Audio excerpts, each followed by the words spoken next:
አልኬሚስት ደራሲ ፓውሎ ኮኤልሆ ትርጉም አድማሳዊ ትግራይ ተራኺት አድሐነት ገብረ እግዚአብሔር ዘ አልኬሚስት እታ ቀዳመይቲ መዓልቲ ሓለፈት ኣብ ቀረባ ቦታ ሓያል ውግእ ተኻየደ ብዙሓት ዝቆሰሉ ድማ ናብቲ ሰፈር ተመልሱ እቶም ዝሞቱ ወታደራት ብኻልኦት ተተክኡ ህይወት ድማ ቀጸለት ሞት ምንም ነገር ኣይቅይርን ኢሉ ሳንቲያጎ ሓሰበ ናይ መዓልቲ ጉዳይ እምበር ምሟት ካይቀረየካ ነይሩ በለ ሓደ ወታደር ናብቲ ሓደ ካብቶም ሬሳ ብጾቱ እናጠመተ ሰላም ምስተኣወጀ ክትመውት ትኽእል ነርካ ነገር ግን ኣብ ዝኾነ ይኹን ኩነታት ክትመውት ስለዝነበረካ ሞይትካ ኣብ መወዳእታ ናይታ መዓልቲ ሳንቲያጎ ነቲ ንስሪ ሒዙ ናብ በረኻ ወፂኡ ዝነበረ አልኬሚስት ከናዳ ኸደ ምስ ረኸቦ ኣነ ገና ከመይ ገይረ ናብ ንፋስ ከም ዝቕየር ምንም ሓሳብ ክመፀለይ ኣይከኣለን ኢሉ ደግሙሉ ኣነ ዝነገርኩኻ ዘክር እዚ ዓለም እዚ ዝረአ ብኣምላኽ ዝተሰርሐ መልክዕ ጥራይ እዩ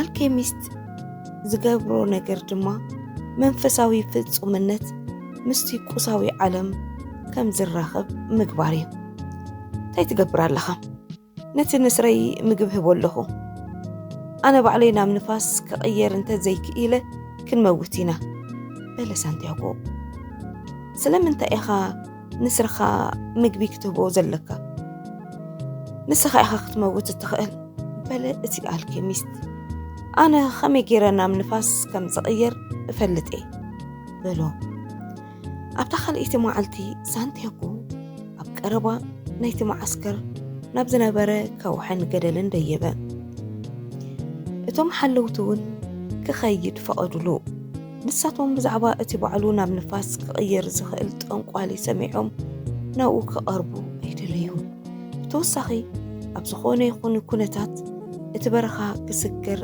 ዘይክእል እዩ ሳንቲያጎ ንምሉእ ድሕሪ ቀትሪ ናይታ ካልአይቲ መዓልቲ ድማ ነቲ በረኻ ብምጥማትን ልቦንኡ ብምስማዕን ኣሕለፎም እቲ በረኻ ፍርሒ ከም ዝተሰምዖ ተገንዘበ ምኽንያቱ ክልቲኦም ሓደ ቋንቋ እዮም ዝዛረቡ ኣብታ ሳልሰይቲ መዓልቲ እቲ ሓለቓ ምስ መኳንንቱ ተራኸበ ነቲ አልኬሚስት ናብቲ ኣኼባ ፀዊዑ ድማ ናብቲ ባዕሉ ናብ ንፋስ ዝቕይር ወዲ ክንሪኦ ንዓናይ በሎ ንዓናይ እቲ አልኬሚስት መለሰ ሳንቲያጎ ናብቲ ኣብ ዝሓለፈ መዓልቲ ዝነበረሉ ናይ ከውሒ ገደል ወሰዶም ኩሎም ክቕመጡ ድማ ነገሮም ቁሩብ ግዜ ክወስድ እዩ እውን በሎም ፀገም የለን ኣይንሽኩልን ኢሉ እቲ ሓለቓ መለሰ ንሕና ናይ በረኻ ሰባት ኢና ወሰኸ ሳንቲያጎ ናብቲ ኣድማስ ቁልይሕ በለ ኣብ ርሑቕ ኣኽራናት ነበሩ ኣኻውሕ ከምኡውን ህይወት ኣብ ዘይከኣለሉ ቦታ ክነብሩ ዝፅዕሩ እዋም ነበሩ ንብዙሓት ኣዋርሕ ዝተጓዓዘሉ በረኻ እውን ኣብ ማዕድዩ ረኣየ እዚ ኩሉ እዋን እኳ እንተተጓዓዘ ሓንቲ ንእሽቶ ክፋል ጥራዩ ዝፈልጥ ኣብ ውሽጢ እታ ንእሽተይ ክፋል ድማ ሓደ እንግሊዛዊ ነጋዳይ ናይ ዓሌታት ውግኣት ከምኡውን 50,000 ናይ ስየ ኣእዋምን 300 ዓሌታትን ዘለዎ መንደር ኦኣሲስ ረጊጹ እዩ ናብዛ ዘለዋ ቦታ ዝበፅሐ ሎሚ ኣብዚ እንታይ ትደልለኻ ኢሉ ትበረኻ ሓተቶም ትማሊ ንዓይ ብምጥማት እኹል እዋን ኣይወሰድካ እንዲኻ ወሲኹ ሓተቶም ኣብ ሓደ ቦታ ካብቲ ሑፃኻ ነቲ ኣነ ዘፍቅራ ሰበይቲ ሒዝካያ ኣለኻ በለ ሳንቲያጎ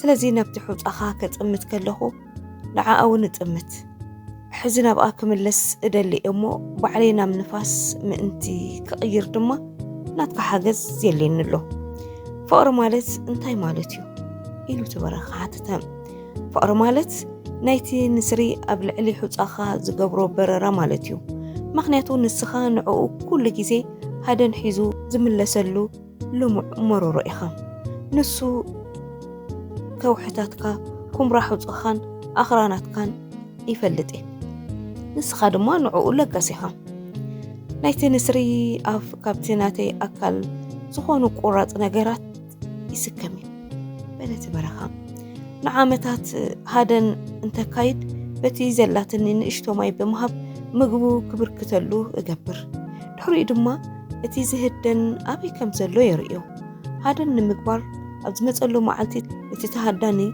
ابلع لي تقميتو كم زعابي سلزفلت انا تحقوسكو كلخو نتي نسري كاب سماي وريدو نتي انا زفتركو ويوصلو نقرقن نسخا نتي تهداني كم مجمرتو زفتركالو مخنات انتايو إلو حتى تمو ملسو المهاب جمرم مجمرتا نتي نسري مقبي ما انتك خون كاو اتي نسري دما نسب مقابي خون أمود أتا دما سبي موتمو نحوصا يمكب كتسيلو اتهادن كم بحدو شعبي علم كم زيلاقيا اتقعس سلزي فقر مالت سزي اتتهداني نام ننسري نابسب نسب دما نابرخا زقيرو نسيو اتي ارساس ناورك زقيرو نتورك دما كم بحدوش نام مريت كم زملس زقبرون نسيو زعوان تاي تزارب كم زلخاي تردأنن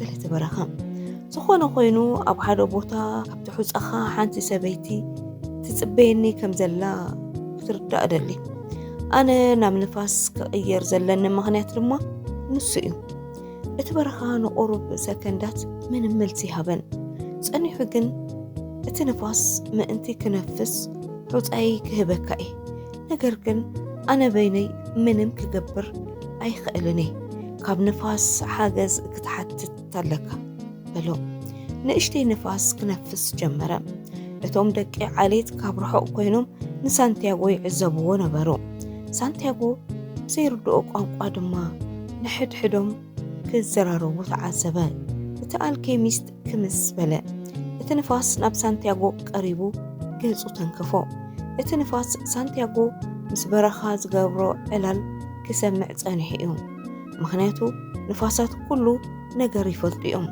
نساتهم بزي تولدي بوتان بزي بوتا موتن أملا علم ينفسيهم حق زني بل سانتياغو هذا معتي نسخة نايتا زفك راسة بيت دمسي نابي أمسي خليني ركم ناي برخان ناي نفاسن قانقوا كتزارب من أمهيركا لبي إلو ملسة سانتياغو اتنفاس بوزح سمات اللوم أبتحاد كفال عالم كابتوم نام مبراء زنابارو وكيانوسات تقلي سلزمت سيروك تباهيلو يزوان أبتا سانتياغو زمتقلا رحقات هاجر دما ناي برخا حوصاتاتن ناي موريش وقعاتن كونتاتن كم زمت سلز أمنو لفانتر يبلوو من الباتون أبتوم أباقيو زنابارو لن مروروتات رحق زبالو بوتاتات سبات اتنفاس كاب انداليسا كم زمتقه يحاسبو نقرقن اتحقي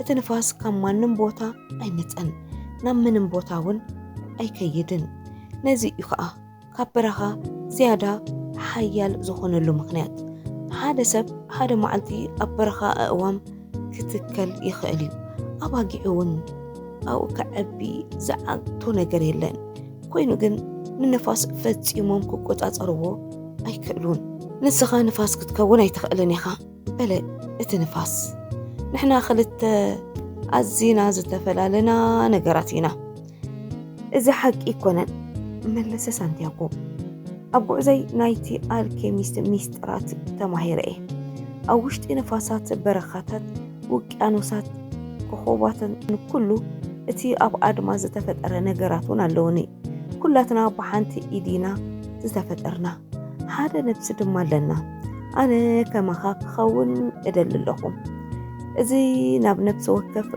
كرنا عالم كبتح بحرتات كسجر نتسور هفتيز شفنو حصواتات كنفسو كم أول نابتا زفك راسة بيتي دمتي كسمع كبزلن بهكيو اتقدمي وحد معلتات نستي الكيميست كتزاربو زنبركا سمعيو إيه بلت النفاس نسو كل نجر نايبعلو ولقت حفتو كم زلو نجير كاي انتخو نجن سباتنا بنفاس كأيرو يكألو دحان نشتو ولا تخن كما يجير نفاس كم زخون أمهرني كما حد أنا سانتياغو دحرزي نسخان أنن بزعباتي موداتا زي بلو ናይ ሰባትን ናይ ንፋሳትን ዓቕሚ ምእንታን ክንዛረብ ናይቲ ንፋስ ሃንቀውታ ሰማይ ዓረገ። እዚ ቅድሚ ሕዚ ፈጺሙ ዘይተፈጸመ ነገር እዩ። ብዛዕባ እዞም ነገራት ክዛረብ ደልየ፣ ነገር ግን ንሰብ ከመይ ገይሩ ናብ ንፋስ ከም ዝቕይሮ ይፈልጥን። ንፋስ ክገብሮም ዝኽእል ክንደይ ነገራት ከም ዘለዎ ሓሰበ። ንሱ በረኻታት ፈጠረ፣ መራኽብ ኣጥሓለ፣ ሙሉእ ዱር ኣዕነወ። ኣብ ውሽጢ ሙዚቃን ዝገርም ድምፅታትን ኣብ መላእ ከተማታት እውን ዛዊኑ እዩ። ገደብ ዝበሃል ከም ዘይብሉ ተሰወጦ። ሕዚ ግን ሓደ ወዲ እቲ ንፋስ ክገብሮም ዘለዎም ነገራት ከም ዘለዉ ይነግረሎ። እዚ እቲ ንሕና ፍቕሪ ንብሎ እዩ በለ ሳንቲያጎ። እቲ ንፋስ ነቲ ዝሓተቶ ነገር ክፈቕደሉ ከም ዘቐረበ ብምርኣይ ክተፍቅሩ ከለኹም ኣብ ፍጡር ዘሎ ዝኾነ ይኹን ነገር ክትገብሩ ትኽእሉ ኢኹም። ክተፍቅሩ ከለኹም እንታይ ይፍጸም ከም ዘሎ ምርዳእ ግን ኣየለይኩምን። ምክንያቱ ኩሉ ነገር ኣብ ውሽጥኹም እዩ ዝፍጸም። ሰባት እውን ባዕሎም ናብ ንፋስ ክቕየሩ ይኽእሉ እዮም። እቲ ንፋስ ሓጋዚ እንተደኣ ኮይኑ እዩ። ግን እቲ ንፋስ ኩሩዕ ፍጡር እዩ። ብቓላት ሳንቲያጎ ድማ ይበሳጮ ነይሩ። ካብዚ ዝብገስ ካብ ዝሓለፈ ንላዕሊ ብሓይሊ ክነፍስ እውን ጀመረ። ናይ በረኻ ሕፃታት ኣልዓለ። ነገር ግን ኣብ መወዳእታ ኣብ መላእ ዓለም ክዘውር ከሎ እኳ ንሰብ ከመይ ገይሩ ናብ ንፋስ ከም ዘቐይሮ ከም ዘይፈልጥ ፍሉጥ ጉዳይ እዩ። ብዛዕባ ፍቕሪ እውን ምንም ዝፈልጦ ነገር ኣይነበረን። ኣብ መላእ ዓለም ኣብ ዝገበርክዎ ጉዕዞ ሰባት ብዛዕባ ፍቕሪ ክዛረቡን ናብ ሰማያት ቁልሕ ክብሉን ብዙሕ ግዜ ርኤ በለ እቲ ንፋስ። ነቲ ናይ ባዕሉ ድሩትነት ክቕበል ስለ ዝተገደደ ኣዝዩ ተቖጢዑ። ምናልባት ናብ ሰማይ ክትሓትት ይበልጥ ይኸውን እውን በለ ሳንቲያጎ ብግድኡ። እምበኣር ከምኡ ክገብር ሓግዘኒ ድሕሪ ምባል እዚ ቦታ እዚ ብማዕበል ሑፃ ክሳብ ፀሓይ ዝጋረድ ጌርካ ብሓይሊ ምልኣዮ። ድሕሪኡ ኣነ ዓይነይ ከይዓወርኩ ናብ ሰማይ ክጽምት እኽእል እየ። ድሕሪዚ እቲ ንፋስ ዘለዎ ሓይሊ ሙሉእ ነፈሰ። ሰማይ ድማ ብሑፃ ተመልአ። ፀሓይ ናብ ሓደ ወርቃዊ ክቢ ተቐየረት። ኣብቲ ሰፈር ዝኾነ ነገር ክሪኦ ኣዝዩ ከቢድ ነበረ። ናይ በረኻ ሰባት ነቲ ንፋስ ኣቐዲሞም ይፈልጥዎ ነበሩ። ሲሙም እውን ይብልዎ። ካብቲ ኣብ ባሕሪ ዝፍጠር ማዕበል ድማ ዝኸፍአ ነበረ። ፈረሶም ይጭድሩን ኩሉ ኣፅዋራቶም ድማ ብሑፃ ተመሊኡን ይረአ። ኣብቲ በረኻ ቦታ ሓደ ካብቶም መኮንናት ናብቲ ሓለቓ ገጹ ብምዟር ምናልባት እዚ ነገር እዚ እንተነቋርፆ ዝሓሸ ይመስለኒ በሎ። ካሊእ ትረፍ ንሳንቲያጎ ክርእይዎ እኳ ይከኣሉን። ገጾም ብሰማያዊ ጨርቂ ተሸፊኑ ኣዒንቶም ድማ ፍርሒ ይንበቦ። እዚ ነገር እዚ ነቋርፆ በለ ካሊእ መኮነን። ናይ ኣላህ ዕቤት ክርእዮ ደሊ ኣለኹ በለ እቲ ሓለቓ ብኽብሪ። ሓደ ሰብ ከመይ ገይሩ ባዕሉ ናብ ንፋስ ከም ዝቕየር ክርእዮ ደሊ ኣለኹ። ኣቶም ሰባት ድሕሪ ምባል ንእግረ መገዱ ናይቶም ፍርሖም ዝገልጹ ክልተ መኮንናት ሰማት ኣብ ኣእምርኡ ሓዘ።